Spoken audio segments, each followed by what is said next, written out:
Hi friends, मैं आकांक्षा Sharma GK with आकांक्षा में आपका स्वागत करती हूँ। फ्रेंड्स, आज हम प्राचीन इतिहास की जो मैंने क्लास स्टार्ट की थी, ये यूट्यूब में पहली बार है जब प्रश्नोत्तर श्रृंखला में इस प्रकार की क्लासेस आपके लिए स्टार्ट हो रही हैं। और मैं हर वीडियो में बता रही हूँ कि अभी ये क्लासेस बिल्कुल फ्री हैं, आगे चलकर यही क्लास पेड हो जाएंगी। तो आप इनको अच्छे से देखिएगा और एक शेयर कीजिएगा ताकि ज़्यादा से ज़्यादा वीडियो को देखें।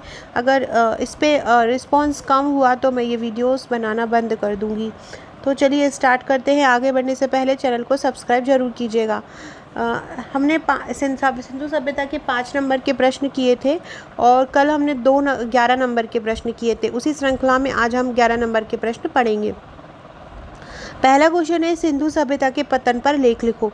तो जो सिंधु सभ्यता का जो पतन है, सबसे पहले जो परिपक्व हड़प्पा संस्कृति थी, नॉर्मली हम लोग 2500 से 1750 ईसा पूर्व हड़प्पा सभ्यता का काल मानते हैं।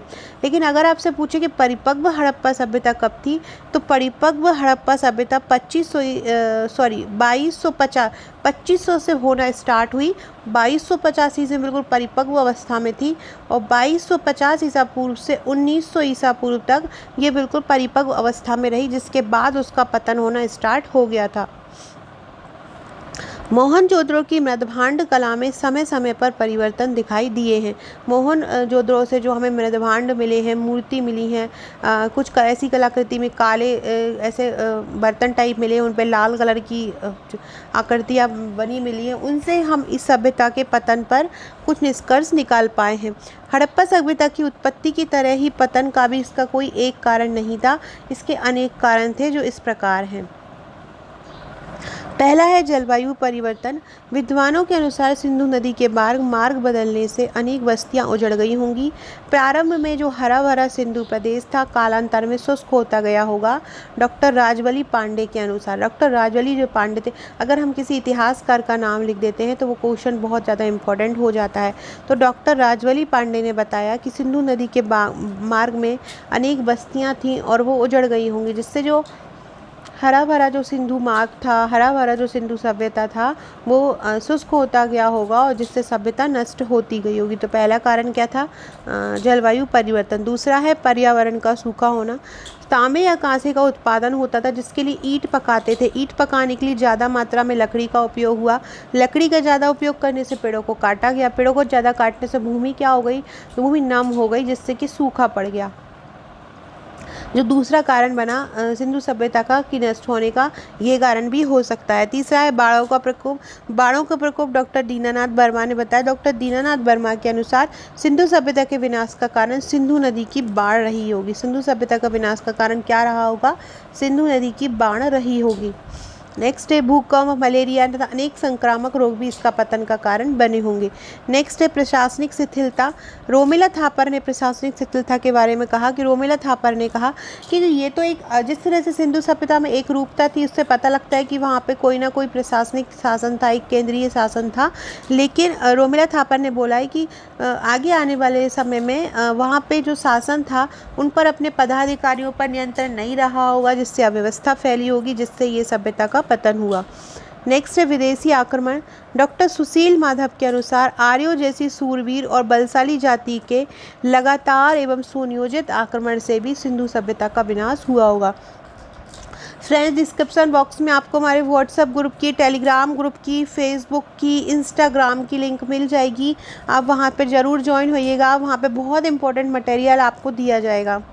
नेक्स्ट है प्राकृतिक कारण। डेल्स महोदय के अनुसार समुद्र तटीय भूमि का लगातार ऊपर उठना, मिट्टी जमा होने से मुहानों का अवरुद्ध हो जाना, स्थान स्थान पर हवाओं द्वारा रेत का जमा हो जाना। ये किसने बोला? डेल्स महोदय ने बोला कि कुछ प्राकृतिक कारण रहे होंगे जिससे सिंधु सभ्यता का पतन हुआ, जैसे कि समुद्र तटीय भूमि लगातार ऊपर उठ जाए, मिट्टी जमा हो जाए, मुहाने अवरुद्ध हो जाएं, स्थान स्थान पर हवाओं द्वारा रेतों का जमा होना, इसके कारण भी सिंधु सभ्यता का पतन हुआ होगा। नेक्स्ट है नदियों का मार्ग परिवर्तन। डेल्स के अनुसार घग्गर और उसकी सहायक नदियों के दिशा परिवर्तन के कारण भी संस्कृति का अंत हुआ होगा। आर्द्रता की कमी। घोष महोदय के अनुसार कुछ स्थानों पर आर्द्रता की कमी, मतलब नमी की कमी रही होगी, जिसके कारण भूमि क्या हो गई होगी? शुष्क हो गई होगी, जिसके कारण भी हड़प्पा सभ्यता का अंत हुआ होगा। तो इस प्रकार से हमने ये 9 कारण पढ़े जो अलग अलग इतिहासकार जिसके बारे में वर्णन करते हैं। सरस्वती नदी के सूखने के कारण भी इस क्षेत्र में रेगिस्तान का प्रसार हुआ।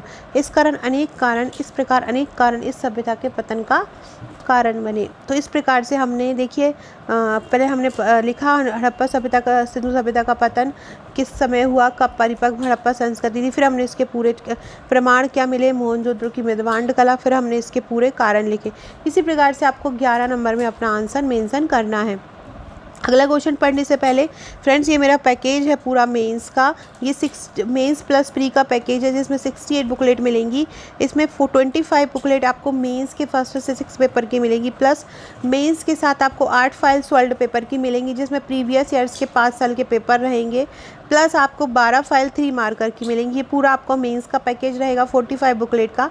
साथ में आपको प्री का 16 बुकलेट मिलेंगी, प्लस 3 फाइल आपको टेस्ट की मिलेंगी। 16 बुकलेट में आपको सभी टॉपिक बहुत अच्छे से कवर किए गए हैं। टॉपिक के साथ पीछे वस्तुनिष्ठ और वन लाइनर भी दिए गए हैं। जो 3 आपको टेस्ट की मिलेंगी उसमें आपको 10,000 प्रश्नों का कलेक्शन है। साथ में इन सबके साथ आपको ग्रुप मिलेगा।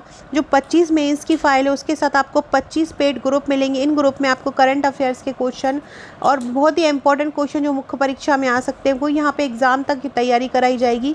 एक प्री के नोट्स के साथ आपको एक प्री का ग्रुप मिलेगा और टेस्ट के नोट्स के साथ आपको टेस्ट का ग्रुप मिलेगा, और इसके साथ सॉल्व पेपर के साथ भी आपको एक ग्रुप मिलेगा। उसमें आपको जो 2020 का जो मेंस का पेपर हुआ है 19 का जो पेपर हुआ है वो पूरा अपडेट करके यहाँ पे दिया जाएगा। तो आप ये नोट्स परचेस कर सकते हैं। बहुत ही शानदार तरीके से सरल भाषा में नोट्स तैयार किए गए हैं, हैंड रिटन नोट्स हैं ताकि आपको पढ़ने में आसानी रहे। तो जिसका रिव्यू आप देख ही सकते हैं। जो मैं अभी प्राचीन इतिहास की क्लास ले रही हूँ मैं इन्हीं नोट्स में से ले रही हूँ। ऐसे ही नोट्स तैयार किए गए हैं। एग्ज़ाम कभी भी हो आप अपनी तैयारी को जारी रखें, क्योंकि एग्ज़ाम जब होता है तो फिर उसमें टाइम नहीं रहता है। पहले से तैयारी करेंगे तो आपका एग्ज़ाम अच्छा जाएगा। ये मेरी टेस्ट सीरीज़ है, इसमें 10,000 प्रश्नों का कलेक्शन है जो प्री के नोट्स के साथ भी ले सकते हैं और आप अलग से भी ले सकते हैं। हड़प्पा सभ्यता के पतन में आर्यों के योगदान का आलोचनात्मक व्याख्या करें। ये जो देख रहे हैं आप, ये मेरे प्राचीन इतिहास के नोट्स हैं। ऐसे सभी क्वेश्चन जो एग्जाम में आ सकते हैं कवर किए गए हैं। आप क्वेश्चन को बनाने में आपको मेहनत नहीं करनी पड़ेगी, बना बनाया चीज़ आपको मिलेगा। Gordon Childe Mortimer Wheeler Stuart Piggott के अनुसार सिंधु सभ्यता के पतन में आर्यों को उत्तरदायी ठहराया। जो गार्डन थे, चाइल्ड थे, मॉर्टिमर व्हीलर थे, स्टुअर्ट पिगार्ट थे, उन्होंने क्या बोला कि सिंधु सभ्यता के पतन में आर्यों का प्रमुख रूप से योगदान है। आर्य आक्रमण के सिद्धांत के 2 साक्ष्य हैं। कौन कौन से? एक साक्ष्य साहित्यिक और एक साक्ष्य पुरातात्विक। मतलब आर्य आक्रमण के हमको 2 प्रकार के साक्ष्य प्राप्त होते हैं। एक हमको साहित्यिक रूप से प्राप्त होता है जो लिखा हुआ है, और पुरातात्विक रूप से प्राप्त होता है मतलब जो हमें खुदाई से प्राप्त हुआ है। साहित्यिक साक्ष्य में क्या है? ऋग्वेद में इंद्र को पुरंदर कहा गया है। ऋग्वेद में हरपुरिया शब्द का उल्लेख हुआ है जिसकी पहचान हड़प्पा सभ्यता से की गई है। मतलब हड़प्पा सभ्यता ने आर्यों के लिए भी योगदान किया था। इंद्र को पुरंदर कहा गया है और इंद्र की पूजा हड़प्पा सभ्यतावासी भी करते थे। ऋग्वेद में हरपुरिया शब्द का उल्लेख है और ऐसा माना जाता है कि ये जो हरपुरिया है ये हड़प्पा से रिलेट करता है।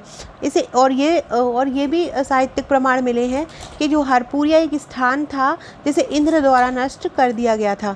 ऋग्वेद में नारमिनी नामक स्थान का उल्लेख है। इस नारमिनी की पहचान मोहनजोदड़ो से की गई है। ऋग्वेद में किसका नाम है? एक नारमिनी नामक स्थान का उल्लेख है, इसकी पहचान मोहनजोदड़ो से की गई है। ऋग्वेद में यातुमती शब्द का भी उल्लेख है। किसका है? यातुमती शब्द का उल्लेख है जिसका अर्थ है बुरी आत्माओं का निवास वाला क्षेत्र, जिसे आर्यों द्वारा नष्ट किया जाने का उल्लेख है। यातुमती मतलब क्या होता है? बुरी आत्माओं का निवास वाला क्षेत्र। फ्रेंड्स, ये मेरी चौथी क्लास है प्राचीन इतिहास की। इसकी पुरानी 3 क्लास आपको देखना है तो आप प्लेलिस्ट में जाइएगा। प्लेलिस्ट में आपको एंशिएंट हिस्ट्री मेंस क्लास नाम से एक नाम मिलेगा, उस पर क्लिक कीजिएगा तो पुरानी तीनों वीडियो आपको मिल जाएंगी। नेक्स्ट है पुरातात्विक साक्ष्य। तो मोहनजोदड़ो में 38 नरकंकाल मिले हैं। मोहनजोदड़ो से कितने नरकंकाल मिले? 38 नरकंकाल मिले हैं। कुछ कंकालों पर पैने अस्त्र के घाव दिखाई देते हैं। कुछ कंकालों पर पैने अस्त्र से घाव किए गए हैं। नाल और डावरकोट में भी हिंसा के साक्ष्य मिले हैं। व्हीलर के अनुसार 1700 BC के आसपास मोहनजोदड़ो पर अचानक आर्यों का आक्रमण हुआ होगा तथा ये नरसंहार हुआ। ईरान से बढ़ते हुए आर्य भारत आए और सप्त संधा प्रदेश में बसे। आर्य कहाँ से आए? ऐसा माना जाता है कि ईरान से आर्य आए होंगे और सप्त संधा प्रदेश में बसे होंगे। यहाँ उनका सिंधु निवासियों से संपर्क हुआ, मतलब हड़प्पा वासियों से संपर्क हुआ। घोड़े एवं रथ के प्रयोग से वो लोग भली भांति वाकिफ थे, जिससे उन्होंने हड़प्पा के दुर्गों को नष्ट कर दिया। व्हीलर का उपरोक्त मत कई दृष्टि से त्रुटिपूर्ण और अन्य ऐतिहासिक है। कैसे? आर्यों का आगमन जो है वो 1700 बीसी में नहीं ठहराया जा सकता, क्योंकि कार्बन डेटिंग के अनुसार भारत में आर्यों का प्रवेश का समय कितना माना जाता है? 1500 बीसी माना जाता है, जबकि सिंधु सभ्यता का पतन कब माना जाता है? 1700 बीसी माना जाता है। मोहनजोदड़ो की अनुमानित जनसंख्या 41,000 थी। उनमें से 38 नरकंकाल के मिलने से किसी बड़े नरसंहार की कल्पना नहीं कर सकते, क्योंकि अगर कहीं कोई बड़ा नरसंहार हुआ होता तो 41,000 में से कुछ मतलब थोड़ा बहुत तो लगभग आसपास हमको कंकाल मिलते, लेकिन मिले हैं कितने? केवल 38। अतः विदेशी आक्रमण और सभ्यता के पूर्ण रूप से नष्ट होने की स्थिति में तत्वों की निरंतरता नहीं समझी जा सकती। इस प्रकार से हमने ऋग्वैदिक हड़प्पा सभ्यता के पतन में आर्यों का क्या योगदान था बड़ा, क्या आर्यों ने ही हड़प्पा सभ्यता का पतन किया था, ये सभी साहित्य को पुरातात्विक साक्ष्य जो हमें प्राप्त हुए वो हमने यहाँ पे लिख लिए। सो फ्रेंड्स, ये थे हमारे आज हमने 2 क्वेश्चन कंप्लीट किए 11 नंबर के। इसी प्रकार से कल भी हम 11 नंबर के क्वेश्चन करेंगे। फिर हमारा जो वैदिक पीरियड स्टार्ट हो जाएगा तो हम वैदिक क्लास जो वैदिक काल है उसकी कक्षाएं लेंगे। अगर आप चाहते हैं मैं वीडियो को कंटिन्यू करूँ तो एक कमेंट कीजिएगा, और जो लोग भी चाहते हैं कि मैं वीडियो आगे बढ़ाऊँ साथ में एक शेयर भी कीजिएगा, ताकि ज़्यादा से ज़्यादा लोग जुड़ें। Okay friends, thank you.